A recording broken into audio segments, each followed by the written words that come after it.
Cerita Alkitab Sekolah Minggu, Minggu kelima setelah Trinitatis, Minggu 30 Juni 2024. Mazmur pasal 116 ayat 6. Topik, kamu adalah surat Kristus. Adik-adik sekolah minggu yang dikasihi Tuhan Yesus, marilah kita berdoa memohon kasih karunia Tuhan. Bapa yang baik, terima kasih buat hari yang Tuhan beri. Berkati hati dan pendengaran anak-anak-Mu, sehingga kami mampu memahami firman Tuhan, dan kuatkan kami sehingga mampu melakukan firman Tuhan dalam kehidupan kami sehari-hari. Amin.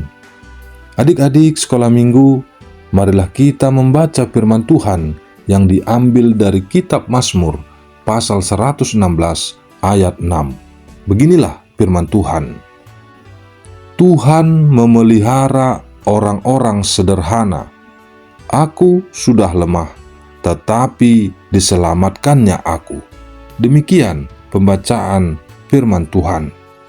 Adik-adik yang dikasihi Tuhan Yesus Kristus, Mazmur pasal 116 ini adalah mazmur atau nyanyian syukur pribadi di mana pemazmur menyampaikan rasa terima kasihnya kepada Tuhan karena telah menyelamatkan dan melepaskannya dari kesulitan besar atau ancaman kematian. Pemazmur mengakui bahwa dia berada dalam keadaan yang sangat sulit dan tertindas, tetapi Tuhan datang menyelamatkannya.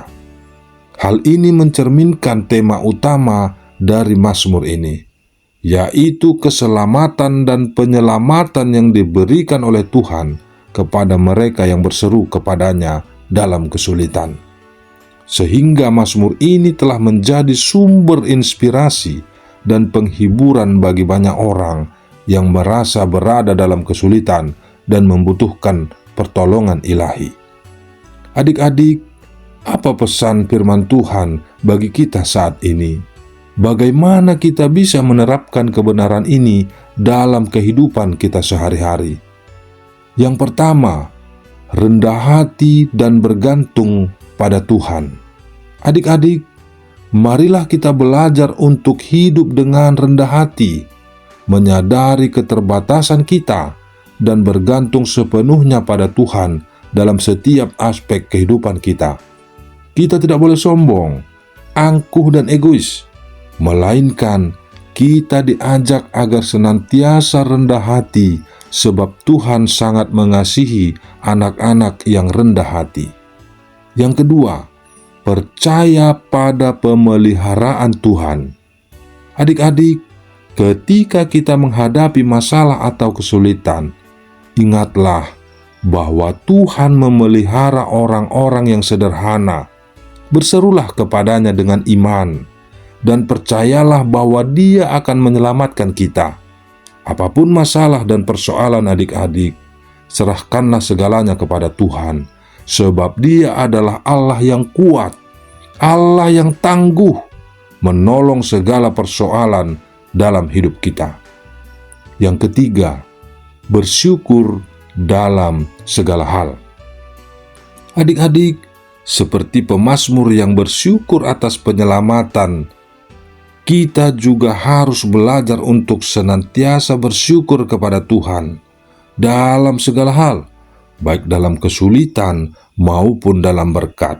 Dengan banyak bersyukur, kita akan lebih mengetahui bahwa berkat Tuhan dalam hidup kita begitu melimpah dan penuh keajaiban. Yang keempat, menjadi surat Kristus. Adik-adik, di dalam 2 Korintus pasal 3 ayat 2-3, Rasul Paulus berkata kepada jemaat di Korintus, "Kamu adalah surat pujian kami yang tertulis dalam hati kami, yang dikenal dan yang dapat dibaca oleh semua orang. Karena telah ternyata bahwa kamu adalah surat Kristus yang ditulis oleh pelayanan kami. Ditulis bukan dengan tinta, tetapi dengan roh dari Allah yang hidup, bukan pada loh-loh batu, melainkan pada loh-loh daging yaitu di dalam hati manusia. Apa artinya? Itu berarti hidup kita adalah seperti surat yang bisa dibaca oleh orang lain. Dan surat ini menceritakan tentang kasih dan kebaikan Tuhan. Kita bisa menunjukkan kasih Kristus dengan menjadi contoh yang baik di sekolah, di rumah, dan di mana saja. Seperti surat yang membawa pesan, adik-adik juga bisa menceritakan tentang Yesus kepada teman-teman adik-adik. Beritahu mereka tentang kasih Yesus dan bagaimana Dia telah mengubah hidup adik-adik sekalian. Nah, adik-adik, bagaimana caranya menjadi surat Kristus setiap hari? Pertama, adik-adik harus bersikap baik dan sopan. Saat kita bersikap baik dan sopan kepada orang lain, mereka bisa melihat kasih Yesus dalam diri kita. Misalnya, membantu teman yang kesulitan atau berbagi mainan dengan sesama. Yang kedua, berdoa dan membaca firman Tuhan. Dengan berdoa dan membaca Alkitab, setiap hari kita belajar lebih banyak tentang Yesus dan bisa hidup sesuai dengan ajarannya. Dan yang ketiga, mengampuni dan tidak pendendam. Ketika ada teman yang berbuat salah kepada kita, kita harus mengampuni mereka. Ini menunjukkan bahwa kita mengikuti teladan Yesus yang penuh kasih dan pengampunan. Adik-adik yang dikasihi Tuhan Yesus, di sebuah kerajaan yang makmur, hiduplah seorang raja bijaksana dan penuh kasih. Raja tersebut sangat mencintai rakyatnya dan ingin agar setiap orang di kerajaannya merasakan kasih dan kebenaran yang dia bawa. Namun dia tahu bahwa tidak semua orang dapat datang ke istananya untuk mendengar langsung pesannya. Suatu hari, raja memanggil sekelompok orang yang setia dan penuh kasih dari seluruh pelosok kerajaannya. Dia berbicara kepada mereka, "Kalian adalah utusan yang akan membawa pesan kasih dan kebenaranku kepada semua orang di kerajaan ini. Tapi pesan ini tidak akan kutulis di atas kertas atau batu. Aku akan menuliskannya dalam hati kalian, dan hidup kalian akan menjadi surat yang hidup bagi semua orang."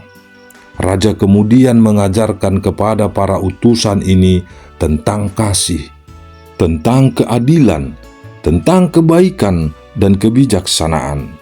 Dia menunjukkan kepada mereka bagaimana hidup sesuai dengan prinsip-prinsip tersebut. Adik-adik, setelah itu para utusan ini kembali ke tempat asal mereka, membawa pesan yang telah tertulis dalam hati mereka masing-masing. Nah, di sebuah desa kecil, hiduplah seorang utusan yang bernama Maria. Maria adalah seorang wanita sederhana yang selalu berusaha membantu tetangganya dan memberikan penghiburan kepada mereka yang sedang dalam kesulitan. Ketika seorang janda tua kehilangan suaminya, Maria ada di sana untuk memberikan dukungan dan penghiburan. Ketika seorang petani muda kesulitan dengan panennya, Maria membantu dengan tenaga dan nasihat bijaknya. Perlahan-lahan, orang-orang di desa tersebut mulai melihat ada sesuatu yang istimewa dalam diri Maria. Bukan hanya karena kebaikannya, tetapi karena setiap tindakannya mencerminkan kasih dan kebijaksanaan yang mendalam. Mereka merasakan kasih raja melalui hidup Maria. Seorang anak kecil yang penasaran bertanya kepada Maria, "Maria, mengapakah kamu selalu begitu baik kepada semua orang?" Maria tersenyum dan menjawab, "Karena hatiku telah diisi oleh kasih raja. Aku adalah surat yang hidup dari raja kita, dan melalui hidupku, aku ingin kalian semua merasakan kasih dan kebenaran yang Dia ajarkan." Berita tentang Maria dan para utusan lainnya menyebar ke seluruh kerajaan. Orang-orang mulai mengenal dan merasakan kasih dari raja melalui para utusannya. Raja sangat senang melihat bagaimana pesan kasih-Nya tersebar luas melalui hidup para utusannya. Adik-adik, melalui cerita ini, kita belajar bahwa menjadi surat Kristus berarti membiarkan hidup kita menjadi cerminan dari ajaran dan kasih Kristus. Setiap tindakan baik, setiap kata penghiburan, dan setiap perbuatan kasih yang kita lakukan adalah bagian dari pesan yang lebih besar yang kita bawa kepada dunia. Dengan demikian, orang-orang di sekitar kita dapat melihat dan merasakan kasih dan kebenaran Kristus melalui hidup kita. Tuhan Yesus memberkati adik-adik sekalian menjadi surat Kristus. Amin. Marilah kita berdoa. Bapa yang baik, terima kasih atas pengampunan-Mu kepada kami yang lemah dan bercela.